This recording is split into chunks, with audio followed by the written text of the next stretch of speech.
Her billionaire husband gave her seat to his mistress. Then his mother raised the first toast to her. Hello, everyone. Before we begin today's story, I have a small favor to ask. Please hit subscribe and turn on the notification bell so you never miss our channel's new videos. It's quick, free, and the best way to support us in bringing you more dramatic stories. Your support means the world to us. Where are you watching from? Drop your city or country in the comments below. Thank you very much. The sea was black beyond the villa windows, broken only by the reflected gold of the Hartwell gala. Elena Hartwell stood beside Gavin at the entrance to the dining terrace, smiling when someone looked directly at her, and letting the smile fade when they turned away. The room smelled of salt, gardenias, and the expensive polish of an evening that had been practiced for weeks. Owen Price approached, with his seating list tucked against his chest. At 52, he had directed enough Hartwell events to know how to move around a problem before it became a spectacle. Tonight, his careful calm was fraying at the edges. Mr. Hartwell, Owen began, there is one final confirmation about the family table. Gavin barely looked at him. It is handled. Elena watched Owen's eyes go to her, then away. What needs confirming? She asked. Gavin's hand settled at the small of her back, not tenderly, but with the practiced pressure of a man positioning a photograph. Nothing that should concern you. Then Clara Voss came, through the doors, from the courtyard. She wore a silver dress and an expression that seemed composed until she saw Elena. For one brief second, Clara's gaze moved, from Gavin to the place card in Owen's hand.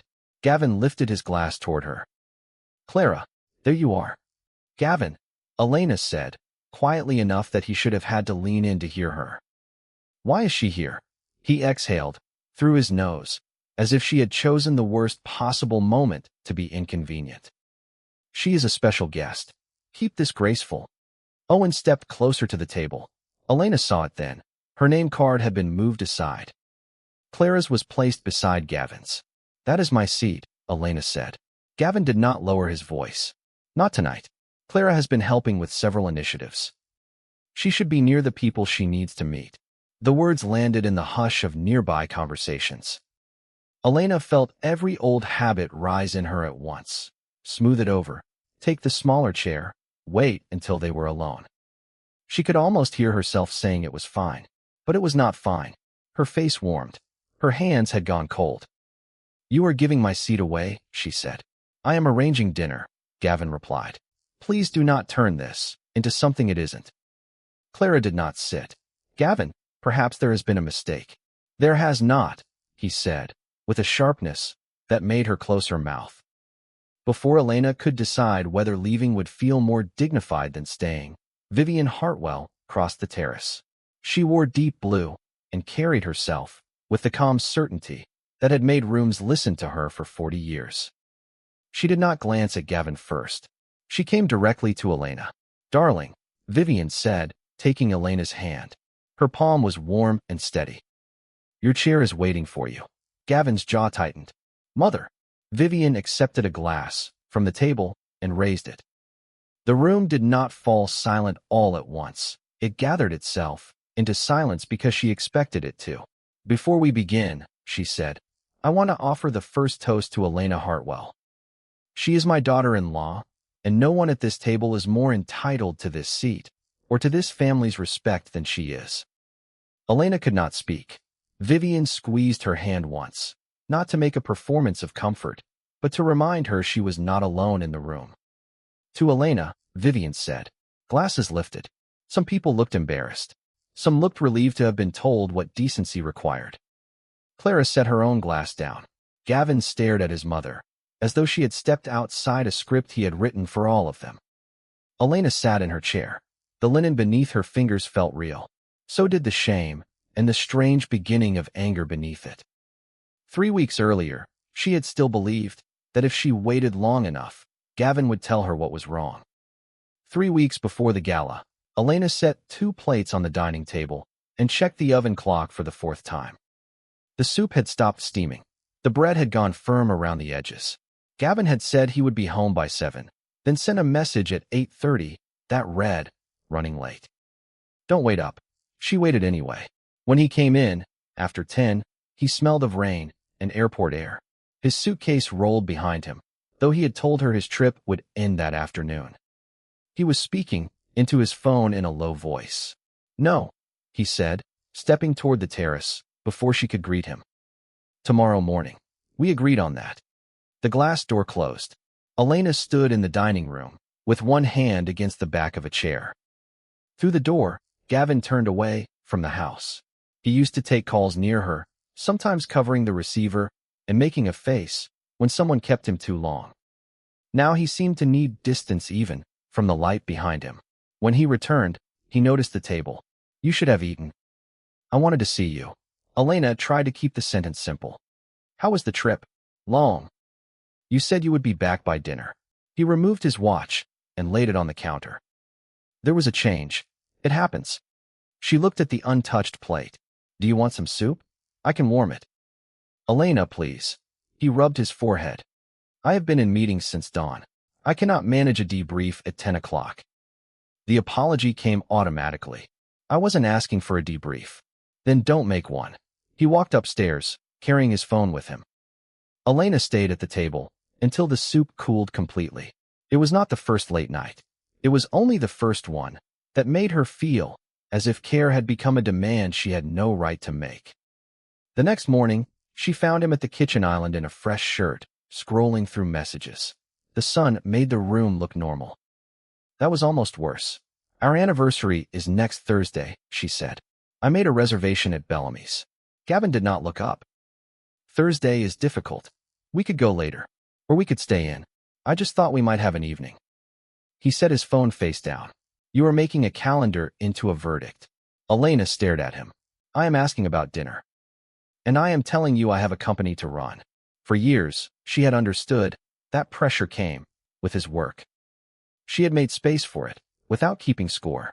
But there was a new impatience in his voice, as if her existence in the conversation had become another obligation for an assistant to remove. "All right," she said. "I'll cancel it." Gavin looked up then, perhaps hearing the quietness in her answer. For an instant, his expression softened. "We'll do something soon," he said. When he reached for his keys. "Soon, Elena." After he left, she sat alone at the island. His phone was gone. The house was silent except for the refrigerator hum. She called the restaurant and canceled the reservation before she could talk herself into keeping it as evidence that he had meant to return to her. That afternoon, she opened a drawer looking for tape and found a luggage tag from a hotel in a city Gavin had never mentioned visiting. She held it between two fingers, then put it back. A tag was not proof. A delayed dinner was not proof. She would not become someone who built a case from scraps. Still, when Gavin came home that night and kissed her cheek, without meeting her eyes, Elena understood that something in their marriage had begun to ask her to carry it alone. Vivian chose a boutique near the harbor for their gala shopping. She had known Elena long enough to recognize the difference between indecision and absence. Elena usually touched fabrics, made dry observations about prices, and asked Vivian whether a neckline was elegant or merely expensive. That morning, she moved through the racks, as if she were trying not to disturb anything. "This blue," Vivian said, holding a dress against Elena's shoulder. "It has a little nerve." Elena gave a small smile. "It does." Her phone lit up. She looked down, and the smile disappeared. A calendar alert. Nothing from Gavin. "Try it on," Vivian said. Inside the fitting room, Elena stood before the mirror, with the blue dress unzipped halfway. She had forgotten whether Vivian had asked for her, or a different size. Her own reflection looked composed, from a distance, almost like a woman who knew what she wanted. Vivian did not press when Elena emerged. She bought the dress anyway, and suggested lunch at a quiet restaurant 2 blocks away. They sat in a corner booth beneath tall windows. Vivian ordered tea for them both, and waited until the server had gone. Her face was open, not managerial. "What have you been trying to protect Gavin from hearing?" she asked. Elena looked down at the linen napkin. "I don't know that there is anything to hear. That is not what I asked."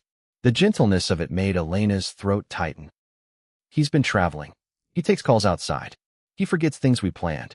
And when I ask, If he's all right, he acts as though I'm accusing him of something. Vivian said nothing. She did not rush to explain her son, and she did not turn the silence into a trap. Maybe I am being anxious, Elena continued. He works hard. I know that. I keep thinking, if I stop asking, he'll come back to himself. And who is taking care of what this is doing to you? Elena laughed once, without humor.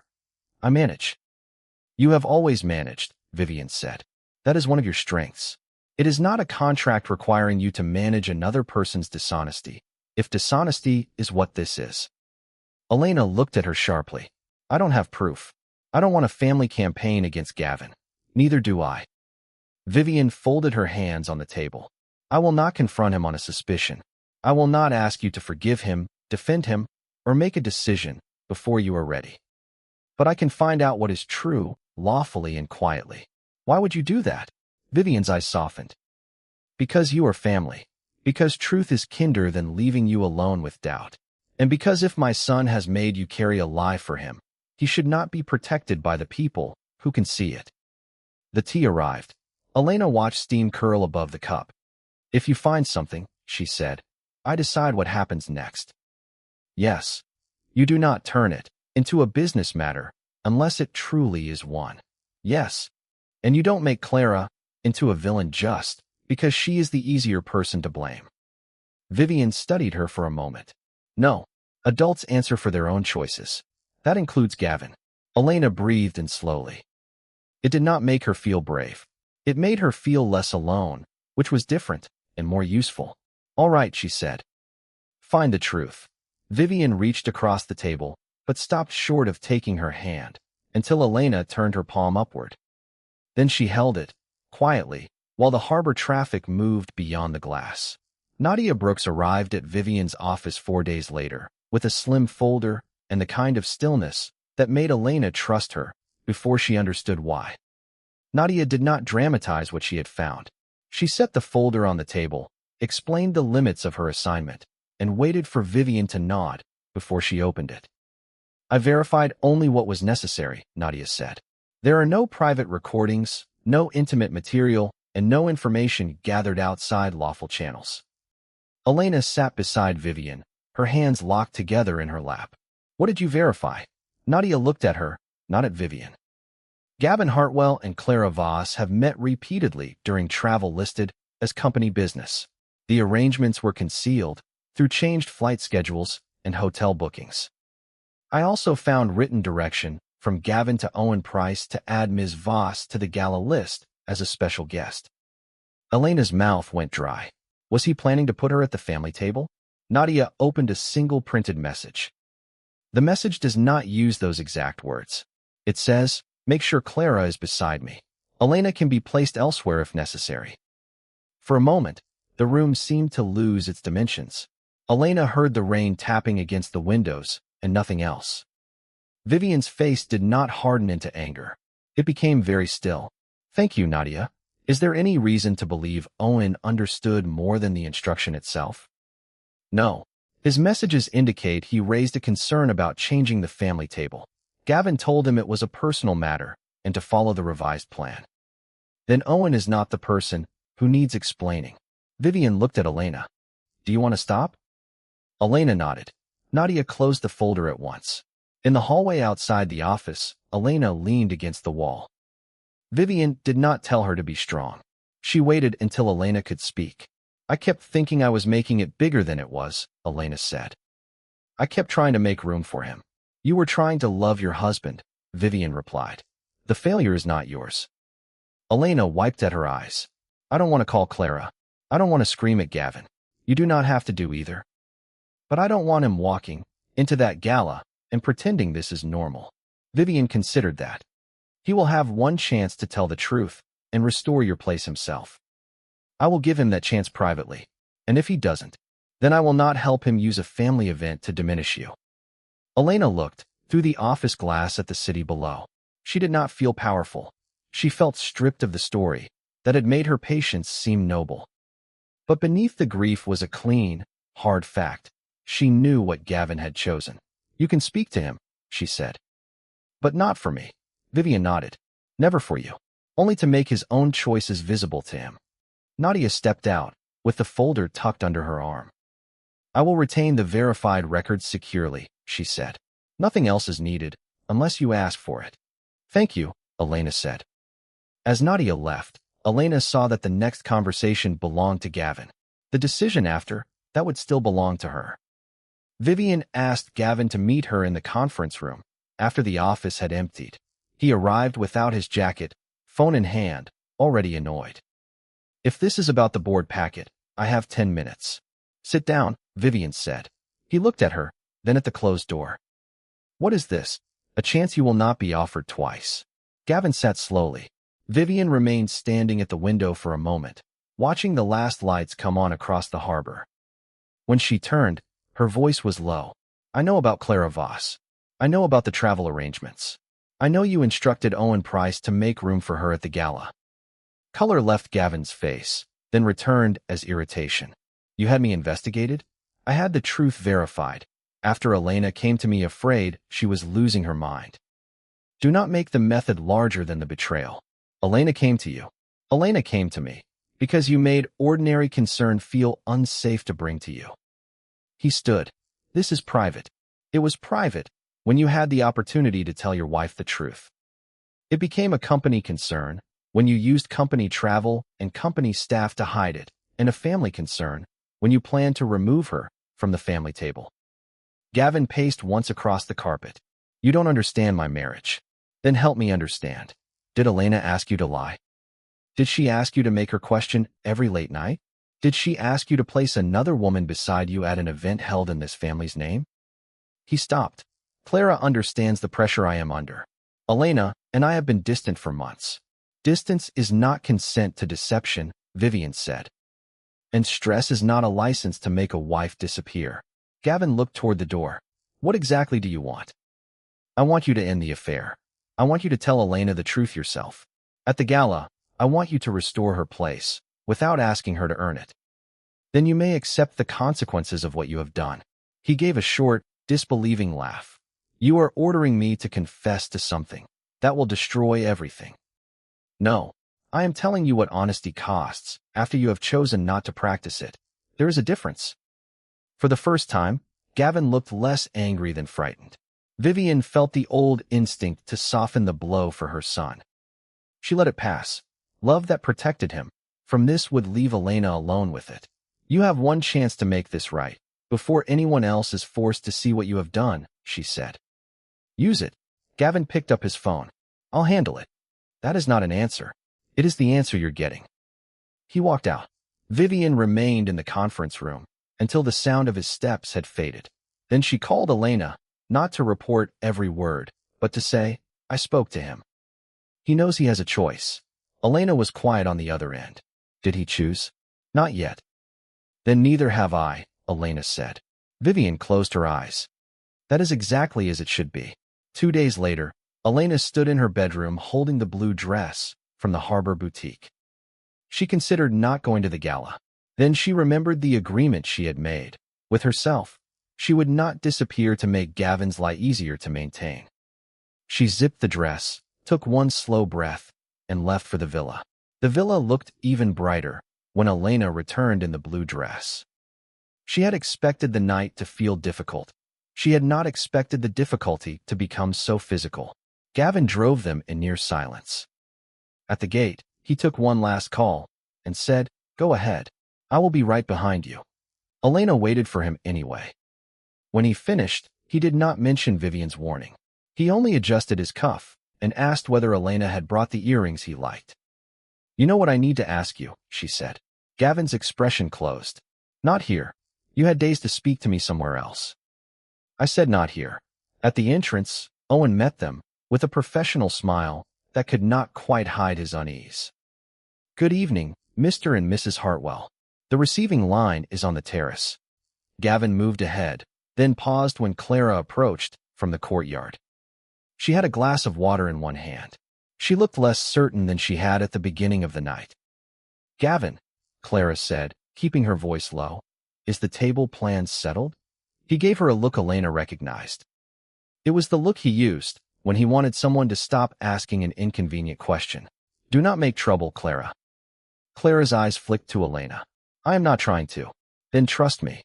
Elena did not need anyone to explain the exchange. She turned to Gavin. Are you planning to seat her beside you? He touched her elbow, not gently. You are being overly sensitive. This is a company event. Clara has been useful on several projects, and people should see that. You mean people should see her beside you? I mean you could choose to be gracious for one evening. Elena looked at him. For months, she had watched him turn every request for honesty into proof that she was difficult. Now she could see the pattern as clearly as a crack in glass. I have been gracious, she said. I will not pretend I agreed to be erased. Gavin's mouth tightened. No one is erasing you. Then say it plainly. Tell Owen my place remains mine. He glanced toward Owen, who had heard enough to understand he should not leave.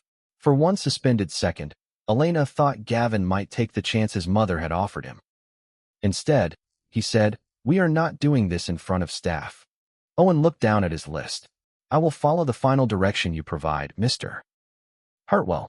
Elena heard the care in his wording. He was not taking sides. He was leaving Gavin the space to stop. Gavin gave a small, dismissive laugh. The final direction is already on the list. Clara went pale. I did not ask to take her place.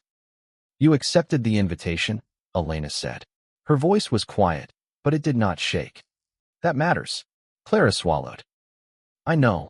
There was no satisfaction in seeing her acknowledge it. Only a hard sadness that so many people had let Gavin decide what Elena was supposed to endure. Vivian appeared at the far end of the terrace. She did not hurry. She simply met Elena's eyes, and Elena understood that the promise from the office had not been forgotten. Gavin offered Elena his arm for the receiving line. The gesture was polished, familiar, and empty. She did not take it. I will walk in beside Vivian, Elena said. For the first time, that evening, Gavin looked genuinely unsettled. Elena, you have made your choice, she replied. I am making mine. Vivian reached her. Together, the two women walked toward the dining terrace, while Gavin followed behind, still trying to look like the person in charge. At the table, Owen stood with both hands around the back of an empty chair. Elena's place card rested near the center arrangement of white flowers, turned face down as if the name itself had become inconvenient. Gavin saw it and reached for Clara's hand. Here, he said. This is where you should be. The conversation around the terrace thinned into silence. Clara did not move at first. Gavin, she said, I don't think this is right. You are a guest. Sit down. He spoke, with a confidence Elena once might have mistaken for certainty. Now she heard the fear inside it. The fear that, if he could keep the evening moving, no one would stop to ask what he was doing. Elena felt her body want to leave. It would have been easy to step back, find a quiet corner, and let Gavin explain later why her hurt had embarrassed him. Then Vivian placed a hand around Elena's fingers. Come with me, she said. They crossed the small distance together. Vivian took Elena's place card from the table, turned it over, and set it in front of the chair. Owen, Vivian said, please pull out Mrs. Hartwell's chair. Owen did so at once. Gavin's voice sharpened. Mother, this is not your decision. Vivian looked at him.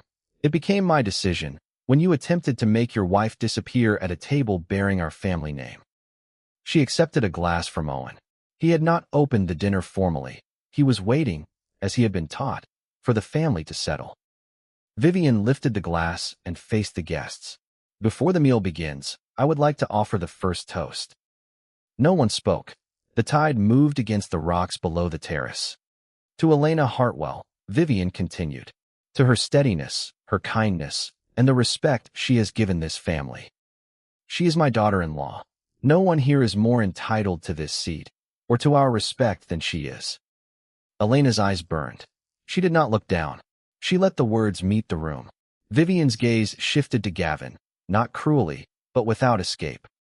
Gavin was given a private opportunity to correct an injury before it became public. He did not take it. I will not reveal private material, because dignity does not require that. I will say only that Elena has been asked to carry a false story for too long, and it ends here. Gavin's face reddened. You have no right to stand there and make insinuations. I have every right to refuse an insult in my presence. Vivian said. And you have had every opportunity to avoid it. She turned to Owen. Please restore the seating plan. Elena sits here. Of course, Owen said. Then Vivian faced Clara. Her voice changed, becoming neither warmer nor colder, only more direct. Clara, you are an adult. You know now that you were brought into a private family event at Elena's expense. I am asking you to leave this event tonight. I will not have you shamed, and I will not have this continued. Clara looked at Elena. I'm sorry, she said. The apology was small, not a demand for absolution. I knew more than I let myself admit. Elena held her gaze. Then let this be the last time you accept a place someone took from me. Clara nodded. She set down her glass and walked toward the villa doors without another word. Gavin took a step after her, then stopped when Vivian spoke again. You will remain, she said.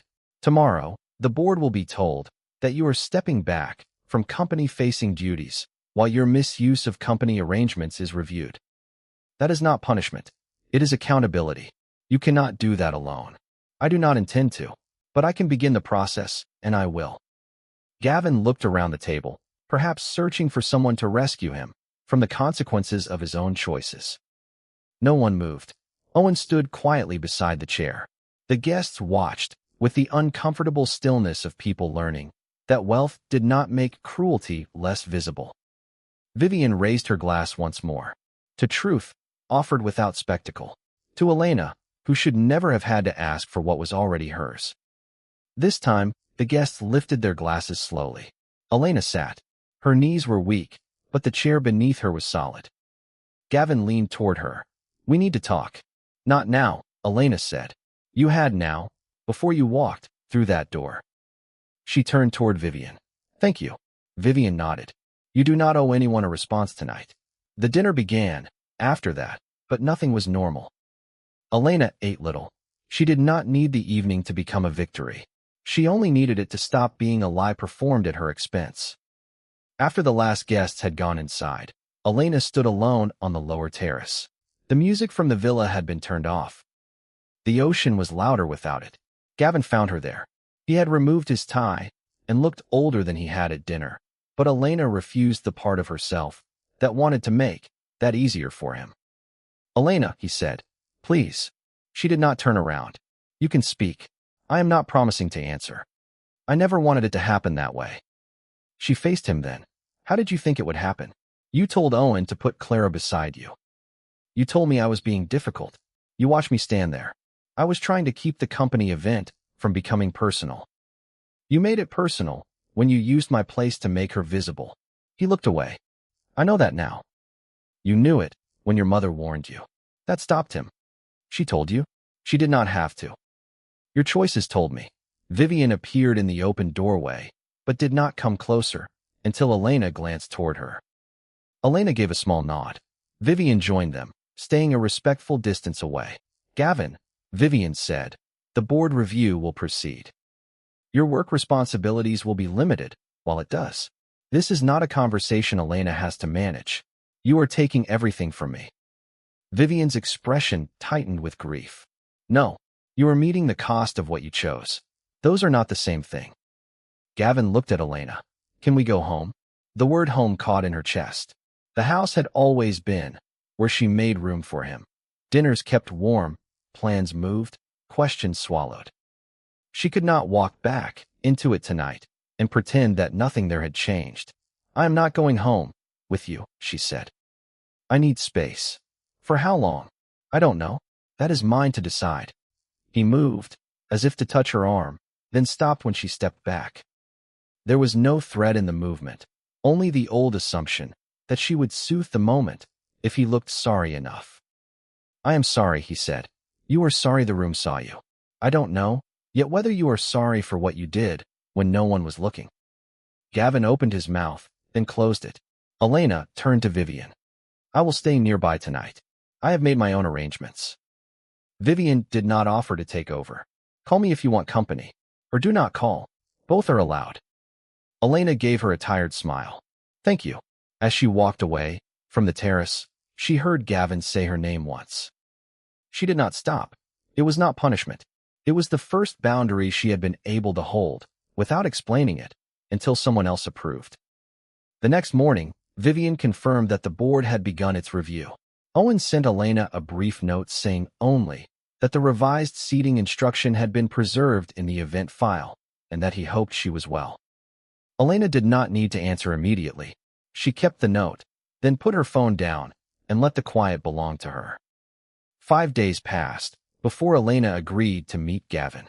She chose the sunroom of their house in the late afternoon, with the doors open to the garden, and her suitcase still in the guest room upstairs. She wanted to be able to leave without turning the choice into a scene. Gavin was waiting when she arrived. The room had once been his favorite place to answer emails on Sunday mornings. Now he stood, without his phone, his hands empty at his sides. "Thank you for coming," he said. "I came to hear what you have to say, not to make it easier to say." He nodded. "I understand." For a moment, Elena did not recognize the quiet between them. There had always been a way for Gavin to fill silence, with charm, an explanation, a plan. This time, he let it remain. "I betrayed you," he said. "I lied by omission, then by arrangement. I used work to conceal what I was doing, and I used the gala to try to control what people saw. I treated your seat as if it were mine to give away." Elena looked at him carefully. "Say what that did." His eyes closed briefly. "It humiliated you in front of people who should have seen you as my wife and as family. It made you feel disposable, and I asked you to carry the discomfort so I would not have to face it." "Yes, my mother's toast did not damage me," Gavin continued. "It exposed damage I had already done." Elena sat across from him. She had replayed the night often enough to know that an apology could feel like a door opening, but a door was not a home. She needed more than the right language. "What are you offering?" she asked. "Transparency. No contact with Clara. Individual counseling and counseling together if you decide you want it. I will answer questions honestly, even when it costs me. I will not ask you to protect me from the board review or from anyone's opinion. And if I decide this marriage is over," his face changed, but he did not look away, "then I will have to accept that." Elena heard the effort in the answer. She also heard that it was still only an answer. Changed conduct would have to live longer than one afternoon. "You mentioned a trip," she said. "A 2-week restorative holiday. I was thinking we could go somewhere quiet. Not to make a vacation solve this. I know it cannot. I thought perhaps we could be away from the house and the company long enough to begin telling the truth without interruption. But only if you want it, and only with terms you set." Elena stood and walked to the open doors. The garden was immaculate, as if beauty could be maintained by attention alone. She thought of every time she had made room for Gavin's schedule and called it patience. She did not want to become a person who closed her heart because he had abused it, but she would not hand him another chance without a structure that protected her. "I will not share a room," she said. "I will keep my return reservation and my own access to money. We begin counseling before we leave. You tell me the truth in full before we leave, not only the parts you think I can bear. No contact with Clara, no pressure for intimacy, no asking me to reassure you, because you are ashamed. If you evade, blame me, or treat this as a way to get our old life back, I come home." Gavin swallowed. "All right. And when we return, this is still not settled." "I know. Do you?" He looked at her. "I am trying to." It was not a promise that repaired anything. It was, at least, not another attempt to control the answer. Elena picked up her bag. "I need to speak to Vivian before I decide." "Of course," Gavin said. At the door, he said, "Elena." "I am sorry." She paused but did not turn back. "I heard you. Now I need to see who you are when saying it stops being the hard part." Elena met Vivian for coffee 2 mornings later at the same harbor restaurant, where she had first said aloud that something was wrong. They sat by the window, and for while neither of them spoke about Gavin. The water was bright under a mild sky.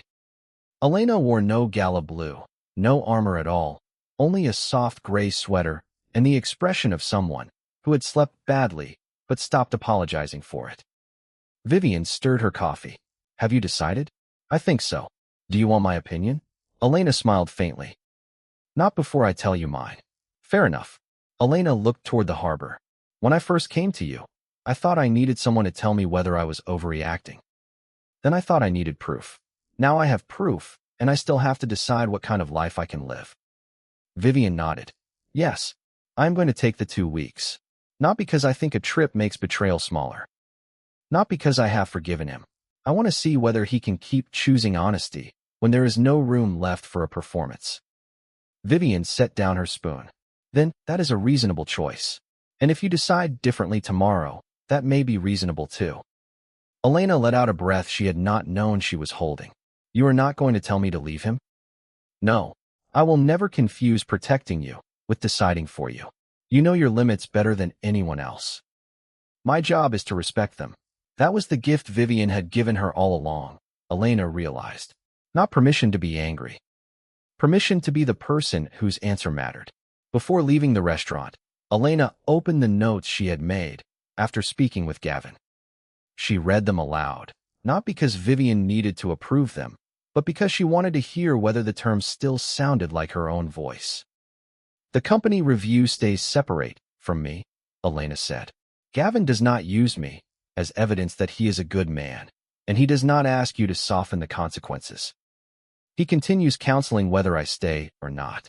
He tells the truth before I discover it, and he understands that I may decide 2 weeks is enough information. Vivian listened without interrupting.